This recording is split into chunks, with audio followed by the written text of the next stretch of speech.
Pensant à sa promesse de subvenir aux besoins d'Hélène, Thomas signe le document.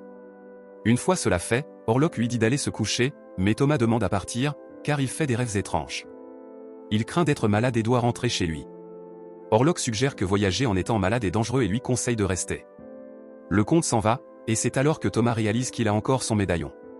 À contre-séure, Thomas passe une autre nuit au château, mais au matin, il découvre une nouvelle marque de morsure sur sa poitrine. Effrayé, il court dehors mais se retrouve piégé dans le château. Désespéré, il casse une porte, mais cela mène à une crypte souterraine. Au centre, il trouve un cercueil orné où le comte dort. Convaincu que son hôte est un monstre, il se souvient des villageois enfonçant un pieu dans le cœur du cadavre. Il prend une pioche pour le faire, mais Orlok se réveille et lui renvoie son arme. Il sort alors de son cercueil, et Thomas s'enfuit pendant que des loups le poursuivent. Alors que Thomas se verrouille dans sa chambre, le vampire parle à travers le médaillon d'Hélène, lui disant que son mari est perdu. À travers le pays, Hélène entend sa voix. Cela la fait somnambuler, tandis qu'Orlok manipule l'esprit de son mari pour qu'il laisse entrer lui et les loups. Cela permet au vampire de continuer à boire son sang. La nuit suivante, le docteur Wilhelm examine Hélène et note que le somnambulisme peut parfois être causé par trop de sang. Friedrich mentionne qu'Hélène a eu ces épisodes auparavant à cause de ses nerfs troublés. À ce moment-là, Wilhelm conseille à Friedrich de l'attacher à son lit si elle devient trop agitée. Juste à ce moment-là, Hélène chante dans son sommeil à propos de quelqu'un venant pour elle, alors Wilhelm la sédative. Le matin, Thomas se réveille au château et est attaqué par un loup. Rapidement, il grimpe par la fenêtre mais tombe dans la rivière en dessous. Plus tard dans la journée, Hélène apprend que Thomas est porté disparu puisqu'il n'a ni écrit ni signalé sa position. Knock est également disparu, ce qui l'a fait suspecter qu'il a quelque chose à voir avec la disparition de Thomas. Friedrich promet de retrouver Knock et Thomas, bien qu'en l'absence d'Hélène, il se plaint à sa femme de son état. Anna affirme que la situation de la femme n'est pas de sa faute, et son mari s'excuse d'avoir été insensible à ce sujet. Il va ensuite vérifier leur fils à naître, mais leur moment est interrompu lorsqu'Hélène commence à convulser à proximité. Pendant ce temps, Knock est admis à l'hôpital après être devenu fou sur le marché, tuant et mangeant les moutons. Wilhelm examine le patient, qui rit en préparant les cadavres d'animaux pour l'arrivée de son seigneur. Le médecin lui demande qui est ce seigneur, et l'homme raconte comment son maître l'a choisi pour trouver ce qu'il désire. En retour, son seigneur régnera sur tous ceux qui l'ont abandonné. Soudain, Knock attaque Wilhelm pendant qu'un assistant tente désespérément de sauver le médecin. La nuit, Hélène souffre d'une autre crise dans la maison de Friedrich. Une fois qu'elle s'est calmée, Friedrich se plaint à Wilhelm de la situation qui se répète chaque nuit. Le médecin révèle alors que Knock est à l'hôpital, mais il est devenu fou, donc ils ne peuvent pas lui demander où est Thomas. Cependant, Wilhelm remarque que Knock et Hélène ont tous deux mentionné que quelqu'un venait. Wilhelm suggère de demander l'aide de son professeur, von Franz, qui est en ville. Friedrich lui demande pourquoi il n'a pas recommandé von Franz plus tôt, et Wilhelm explique que c'est parce que son professeur est devenu obsédé par l'alchimie et l'occulte. Pendant ce temps, une religieuse découvre Thomas inconscient près de la rivière et le prend avec elle au couvent. Là, les religieuses et leurs prêtres prient pour l'homme jusqu'à ce qu'il retrouve conscience en criant le nom d'Orlok. En entendant cela, l'abbesse raconte qu'Orlok est un sorcier qui a fait un pacte avec le diable pour préserver sa vie. Avec Orlok ayant acheté le manoir de leur ville, Thomas insiste sur le fait qu'il doit protéger sa femme de lui. Les religieuses affirment qu'Orlok ne peut pas quitter la Transylvanie puisqu'il doit retourner à l'endroit où il a été enterré, mais Thomas croit que le comte veut Hélène. Comme il le craint, Orlok est enfermé dans un cercueil rempli de terre de sa tombe pendant qu'il est transporté en bateau vers l'Allemagne. Bientôt, Wilhelm emmène Friedrich chez von Franz pendant que Thomas vole un cheval au couvent et part, malgré les conseils des religieuses. Pendant ce temps, l'équipage du bateau où Orlok est transporté commence à tomber malade. Plus tard, von Franz examine Hélène et lui demande à propos de ses afflictions d'enfance. Elle lui dit qu'elle ne se souvient pas toujours de ce qui se passe lorsqu'elle somnambule, mais elle a parfois rêvé de choses qu'elle ne devrait pas savoir, comme la mort de sa mère avant qu'elle n'arrive. En grandissant, ses expériences sont devenues des cauchemars.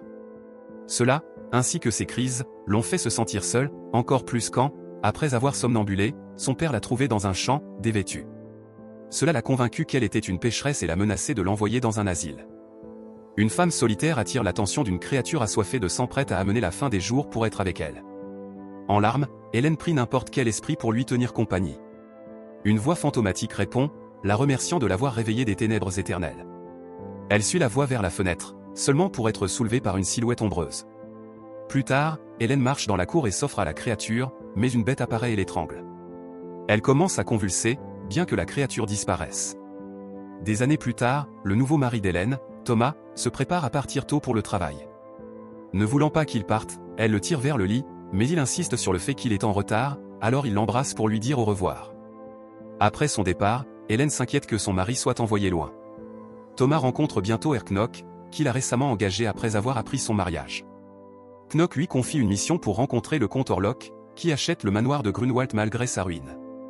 Cependant, étant trop vieux pour voyager, Thomas devra se rendre en Transylvanie pour finaliser les papiers avec lui. Knock promet que s'il réussit l'affaire, il sécurisera également son travail. N'ayant pas d'autre choix, Thomas annonce à sa femme qu'il sera absent pendant 6 semaines. Hélène pleure, puis insiste pour lui parler de son rêve. L'homme lui rappelle que son médecin lui a conseillé de ne pas se concentrer sur ses souvenirs d'enfance, mais la femme insiste qu'elle a rêvé de leur mariage. Cependant, dans son rêve, la mort l'attendait à l'hôtel, pas Thomas. De plus, tous les invités étaient morts. Pourtant, Hélène était heureuse dans le rêve, et maintenant elle pense que c'est un présage. Pensant qu'elle s'inquiète pour leur avenir, Thomas lui assure que, une fois l'affaire terminée, il gagnera assez d'argent pour acheter une maison. Sur ce, il emmène Hélène chez son ami Friedrich Harding, qui attend son 3e enfant avec sa femme Anna. En buvant, Friedrich se demande quand Thomas fondera une famille, et il explique qu'il le fera une fois qu'ils seront financièrement stables.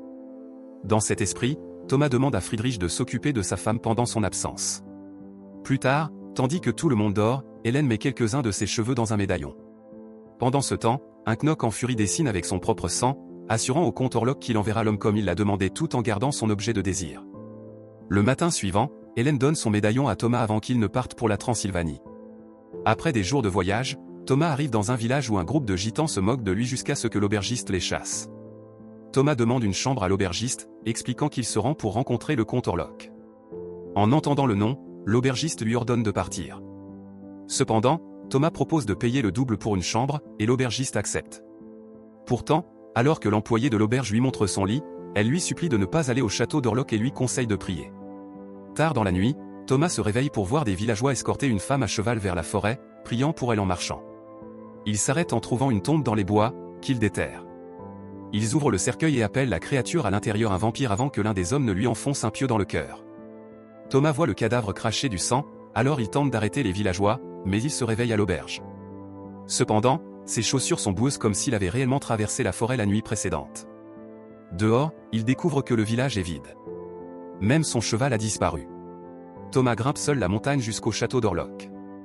À la tombée de la nuit, une calèche sans conducteur s'approche de lui, alors Thomas, épuisé, accepte le trajet et arrive au château à minuit. Là, il rencontre enfin le comte Orlok, qui insiste pour voir l'acte malgré leur tardive. Orlok guide son invité dans la salle à manger, bien que son comportement mystérieux et agressif effraie Thomas. Pour cacher sa peur, Thomas entame une conversation à propos des villageois allant dans les bois la nuit. Orlok explique simplement que leur pays conserve d'anciennes superstitions avant d'inciter son invité effrayé à manger. Thomas prend du pain mais se coupe avec le couteau.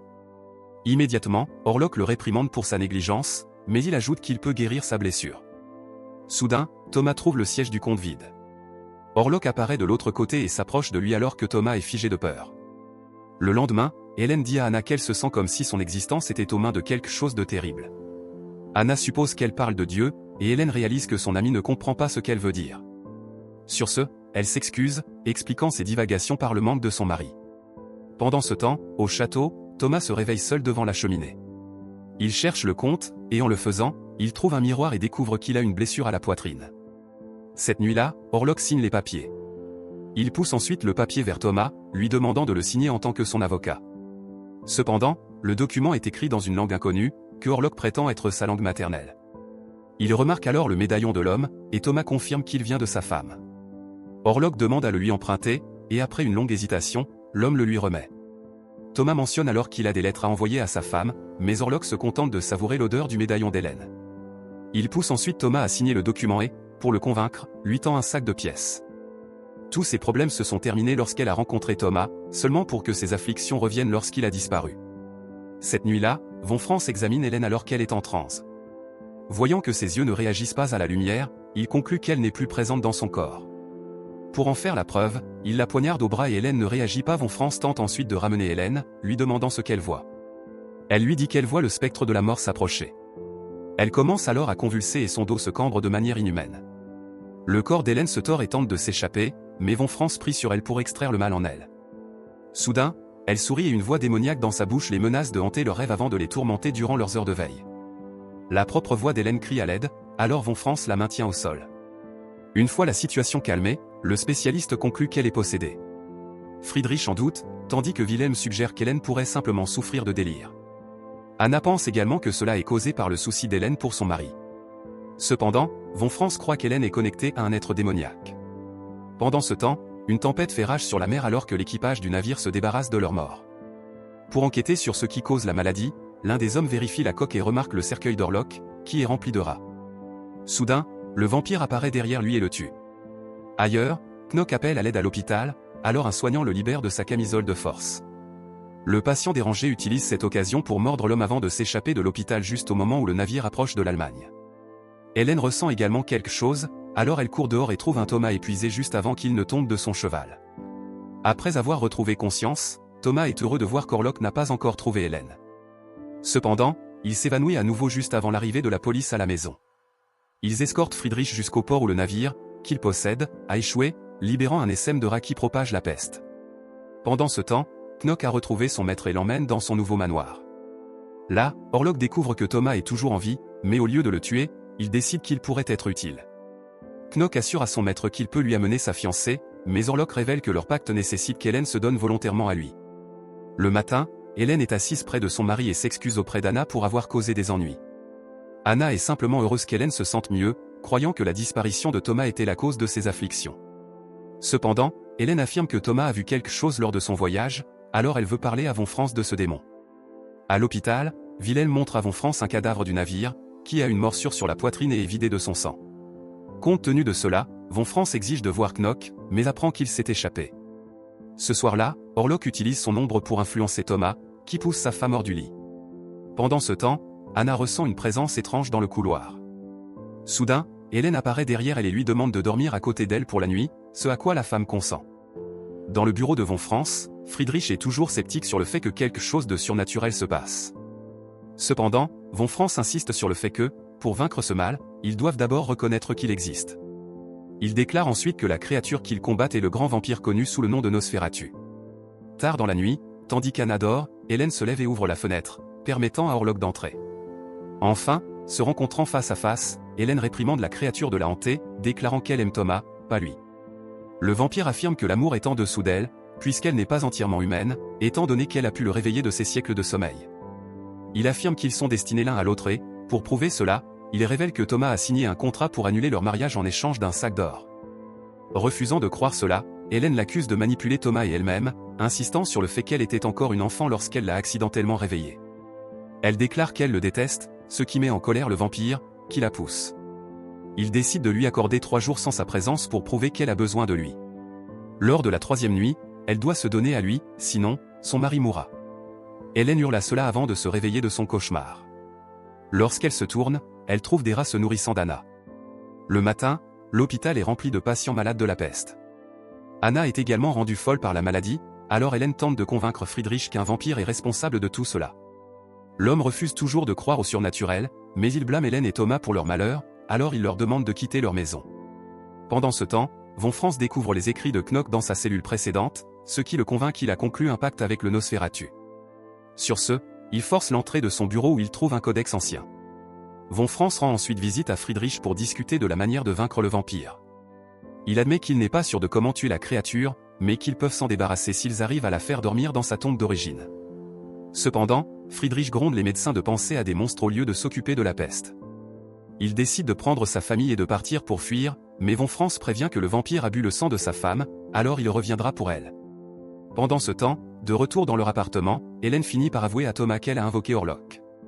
Elle admet qu'elle a prié pour une compagnie agréable, et Orlok a répondu à son appel, pour la tourmenter dans ses rêves chaque nuit. Cela jusqu'à ce que Thomas lui donne l'amour qu'elle désirait. Cependant, Orlok a appris leur mariage, alors il est revenu pour l'emporter. Soudain, l'expression d'Hélène se fait sombre lorsqu'elle accuse son mari d'avoir brisé leur mariage pour de l'or. Elle commence alors à convulser et déchirer sa robe, criant de douleur jusqu'à ce que Thomas parte chercher un médecin. Hélène sort soudainement de sa possession et supplie son mari de ne pas partir. Elle l'embrasse, mais d'une voix froide, elle déclare que Thomas ne pourra jamais la satisfaire comme Orlok le faisait. La rage envahit alors Thomas qui la porte sur le canapé et éprouve sa passion, tandis qu'Hélène défie Orlok de voir leur amour. Cependant, Thomas voit soudain une vision d'Hélène ensanglantée, alors il se retire tandis que sa femme convulse. Il la prend ensuite dans ses bras pour la réconforter, et Hélène pleure. Elle craint qu'Orlok ne les tue si elle ne se rend pas, alors Thomas promet de vaincre la créature. Pendant ce temps, Von Franz découvre dans le codex de Knock que la créature peut être tuée par le sacrifice d'une jeune fille. Chez les Harding, Orlok lance un sort pour empêcher Friedrich de se réveiller tandis que ses filles crient à l'aide. À cause de cela, Anna court seule vers les filles et trouve le vampire en train de les attaquer avant de se jeter sur elles. Le lendemain, Friedrich pleure sa famille alors qu'ils sont emmenés à leur tombe. Lorsqu'il voit Hélène là, il l'accuse d'avoir apporté la peste dans sa famille. Thomas défend sa femme et montre à son ami la marque de morsure, affirmant que le monstre est réel. Cela le convainc enfin que le monstre pourrait être réel, alors il rejoint le groupe tandis que les médecins se demandent pourquoi Thomas s'est rétabli après avoir été mordu. Il raconte que les religieuses l'ont soigné avec des prières, mais il pense qu'il n'est pas encore libre du sort d'Orlok. Avec l'aide de Thomas, il conclut qu'Orlok garde son cercueil au manoir de Grunwald, alors il complote pour le détruire ce soir. Hélène insiste pour les accompagner, mais Thomas veut la tenir éloignée du danger. Von Franz lui conseille de rester chez Friedrich pendant qu'ils détruisent le cercueil d'Orlok afin qu'il ne puisse pas se cacher du soleil. Une fois qu'il sera redevenu un cadavre, Thomas enfoncera un pieu dans son cœur. Sentant que quelque chose ne va pas, Hélène se propose de conduire Von Franz chez lui pour lui parler en privé. Elle lui dit qu'elle doit être celle qui tue le vampire, et Von Franz reconnaît qu'elle est née avec une connexion surnaturelle avec lui. Il laisse entendre qu'il tiendra son mari éloigné ce soir, alors elle doit l'encourager dans cette fausse chasse. De retour chez eux, Hélène supplie son mari de ne pas revenir vers elle tant qu'il n'a pas tué Orlok. Thomas promet, et Hélène lui déclare son amour, scellant cela par un baiser. Il part alors, et Hélène murmure ses derniers adieux. Thomas rejoint le reste du groupe chez les Harding, mais découvre que Friedrich est parti. Inquiet, il insiste pour le retrouver avant leur chasse, alors ils partent vers le cimetière. Comme son ami le craignait, un Friedrich en deuil visite les tombes de sa famille. Il se blâme de s'être endormi pendant leurs cris, alors pour ne plus jamais dormir, il profite une dernière fois du corps de sa femme. Thomas et les médecins le découvrent bientôt mort après avoir été infecté par le corps d'Anna. Incapable de supporter davantage de chagrin, Thomas affirme qu'ils doivent tuer Orlok ce soir. Sur ce, lui, Wilhelm et Von Franz se dirigent vers le manoir de Grunwald tandis qu'Hélène attire Orlok vers elle. Les hommes atteignent le cercueil, et Thomas enfonce immédiatement le pieu dès qu'il l'ouvre. Cependant, au lieu d'Orlok, c'est Knock qui se trouve à l'intérieur. Dans son dernier souffle, l'homme se lamente que son maître ne lui ait jamais donné l'immortalité puisqu'il ne se souciait que de sa fiancée. En entendant cela, Thomas réalise qu'Orlok se dirige vers Hélène, mais Von Franz insiste pour qu'il détruise la maison du vampire avant que le soleil ne se lève. Il insiste sur le fait qu'Orlok ne peut pas résister au sang d'Hélène, alors c'est leur seule chance de le détruire. Cela amène Thomas et Wilhelm à réaliser que Von Franz savait qu'Orlok ne serait pas là ce soir. Il l'accuse de l'avoir utilisé comme appât avant de courir sauver Hélène pendant que Von Franz brûle le cercueil et le manoir. Pendant ce temps, Orlok rend visite à Hélène et lui demande si elle l'accepte. Elle dit oui, alors le vampire embrasse sa fiancée. Elle le mène ensuite dans son lit, permettant au monstre de se satisfaire de son sang et de son corps. Alors que le soleil se lève, Thomas se précipite pour sauver sa femme. Orlok remarque le soleil par la fenêtre d'Hélène, mais même dans son état affaibli, elle lui ordonne de boire encore de son sang. Incapable de résister, il fait ce qu'elle ordonne, permettant à la lumière d'atteindre le vampire. Le soleil commence à le brûler et Hélène le maintient en place tandis qu'il périt. Thomas et Wilhelm arrivent juste au moment où Orlok meurt, mais Hélène a perdu trop de sang. Son mari lui tient la main juste avant qu'elle ne meure également, laissant Thomas seul.